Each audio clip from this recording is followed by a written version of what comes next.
തിരുവനന്തപുരം കോർപ്പറേഷന്റെ മുന്നിലാണ്. ഇവിടെ നിന്ന് ഞാൻ കടന്നു ചെല്ലുന്ന ഫ്രെയിമുകൾക്ക് ഒരു സവിശേഷതയുണ്ട്. 3 പെൺകുട്ടികൾ, 3 ഡിവിഷൻ, 3 പ്രത്യയശാസ്ത്രങ്ങൾ. പക്ഷേ ഇവരെല്ലാം ഒരു കാര്യം കൊണ്ട് അടുപ്പക്കാരാണ്, അവരുടെ പ്രായം കൊണ്ട്. ഞാനാണ് ഇവിടുത്തെ LDF സ്ഥാനാർത്ഥിയായിട്ട് നിൽക്കുന്നത്.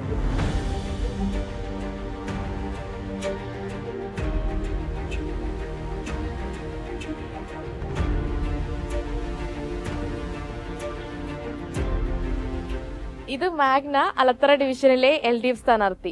പ്രായം 23 അതിന്റെ ഒരു ചുറുചുറുക്കൊക്കെ ഉണ്ടോ? ഉണ്ട്. എന്തൊക്കെയാണ് പ്രതീക്ഷകൾ? എന്തൊക്കെയാണ്? ഇപ്പൊ നമ്മുടെ LDF ജയിക്കുമെന്ന് ഉറപ്പിച്ചുള്ള ഒരു വാർഡാണിത് ഇപ്പൊ. അപ്പൊ നിലവിലെ നമ്മുടെ പ്രവർത്തനവും എല്ലാ കാര്യങ്ങളൊക്കെ ആയിട്ട് വരുമ്പോ നമുക്ക് ജയിക്കുമെന്നൊരു പ്രതീക്ഷ നമുക്ക് എല്ലാവർക്കും ഉണ്ട്. ജയിച്ചു കഴിഞ്ഞാലും ഒരു വലിയൊരു ജോലിയുണ്ട്, നമുക്ക് ഈ നാടിന് വേണ്ടിയിട്ട് ചെയ്യാൻ പറ്റുന്ന കുറെ കാര്യങ്ങളുണ്ട്.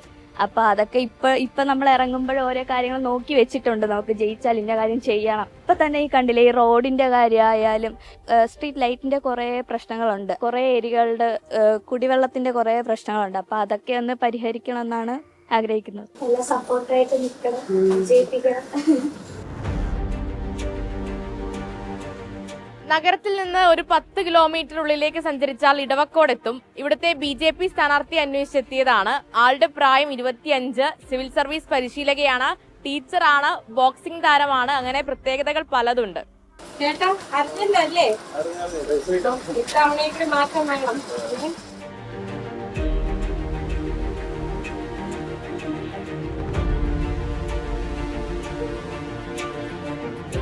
സ്വാതി, എന്താണ് പുതിയ വിശേഷങ്ങൾ? ഉണ്ടല്ലോ, സന്തോഷമായിട്ട് പോകുന്നു. ഇപ്പൊ ഇലക്ഷൻ പരിപാടിയൊക്കെ ആയിട്ട് എല്ലാവരും മുന്നോട്ട് നയിക്കുകയാണ്. വികസന കേരളം എന്നാണ് നമ്മുടെ അജണ്ട. അത് നമ്മളെ വികസന വാർഡിനും കൂടെ മുന്നോട്ട് നയിക്കുവാണ് ആ വാക്യം. ഞാൻ ഡിഗ്രി SN കോളേജിൽ BA സോഷ്യോളജിയാണ്. ആ സമയത്ത് ABVPയിൽ വർക്ക് ചെയ്യുന്നു. അതിന് മുന്നേ തന്നെ ബാലഗോകുലം വഴിയാണ് ഞാൻ വരുന്നത്. പിന്നെ അതിനുശേഷം MA സോഷ്യോളജി കാര്യവട്ടം ക്യാമ്പസിൽ ഡിപ്പാർട്ട്മെന്റ് ഓഫ് സോഷ്യോളജിയിൽ വർക്ക് ചെയ്തു. അതിനുശേഷം ഞാൻ അവിടെ നിന്ന് ടീച്ചറായിട്ട് ജോലി കിട്ടി.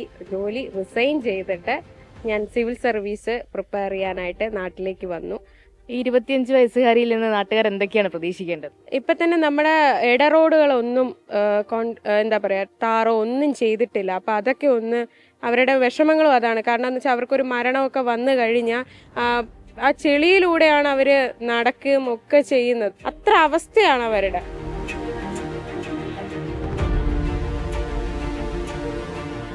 വാഗ്നയെ പരിചയപ്പെട്ടു, സ്വാതിയെ പരിചയപ്പെട്ടു. ഇനി മുട്ടടയിലെ കോൺഗ്രസ് സ്ഥാനാർത്ഥി 24 വയസ്സുകാരി വൈഷ്ണ വലിയ തിരക്കിലാണല്ലോ. ഞങ്ങൾ ഇന്ന് പറ്റുന്ന അത്ര ആൾക്കാരിലേക്ക് ഓടി എത്താൻ വേണ്ടിയിട്ട് ഇങ്ങനെ ഓടിക്കൊണ്ടിരിക്കുകയാണ്. നിങ്ങൾക്കറിയാലോ, കാലാവസ്ഥ മഴയാണ്. കാരണം കഴിഞ്ഞ 2-3 ദിവസങ്ങളായിട്ട് ഉച്ച കഴിഞ്ഞു കഴിഞ്ഞാൽ പിന്നെ മഴയാണ്. അപ്പൊ ഈ മഴയത്ത് നമുക്ക് അത്രയും വേഗത്തിന് പോകാൻ പറ്റില്ല. ടെക്കിയാണെന്നൊക്കെ കേട്ടു, ഒന്ന് സ്വയം പരിചയപ്പെടുത്താവോ? ഞാന് വുമൻസ് കോളേജിൽ നിന്ന് ഡിഗ്രി കഴിഞ്ഞു. ഇംഗ്ലീഷ് ഓണേഴ്സ് ആയിരുന്നു സബ്ജക്ട്. അത് കഴിഞ്ഞ് പ്രസ് ക്ലബിൽ ജേർണലിസം ചെയ്തു. ഇപ്പൊ കേരള ലോ അക്കാഡമിയിൽ LLB ചെയ്യുന്നു. ഈ ജേർണലിസം ചെയ്തപ്പോഴും ഞാൻ നൈറ്റ് ഷിഫ്റ്റ് ടെക്നോ പാർക്കിൽ വർക്ക് ചെയ്യുന്നുണ്ടായിരുന്നു. ആദ്യം പുറത്തിറക്കിയ സ്ഥാനാർത്ഥി പട്ടികയാണ്. അതിൽ തന്നെ പേര് വരിക, അതിൽ ആ സ്ഥാനാർത്ഥി പട്ടികയിൽ ഇടം നേടുക എന്ന് പറയുന്നത് എന്നെ സംബന്ധിച്ചിടത്തോളം ഒരു വിദ്യാർത്ഥി രാഷ്ട്രീയത്തിൽ നിൽക്കുന്ന ഒരാളെന്നുള്ള രീതിക്ക് എന്നെ സംബന്ധിച്ചിടത്തോളം വളരെ വലിയൊരു കാര്യം തന്നെയാണ്.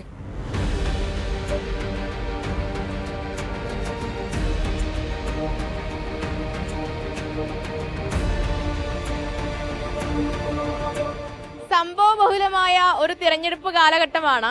മുട്ടട, അലത്തറ വഴി ഇടവക്കോട് കറങ്ങി 3 ചെറുപ്പക്കാരെ പരിചയപ്പെട്ടു. ഇവർ നാടിന്റെ അഭിമാനമാകുമെന്ന് പ്രതീക്ഷിക്കാം. ക്യാമറമാൻ ഷൈജു ചാവശ്ശേരിക്കും യദുവിനുമൊപ്പം മേഘ്ന മുരളി, 24 തിരുവനന്തപുരം.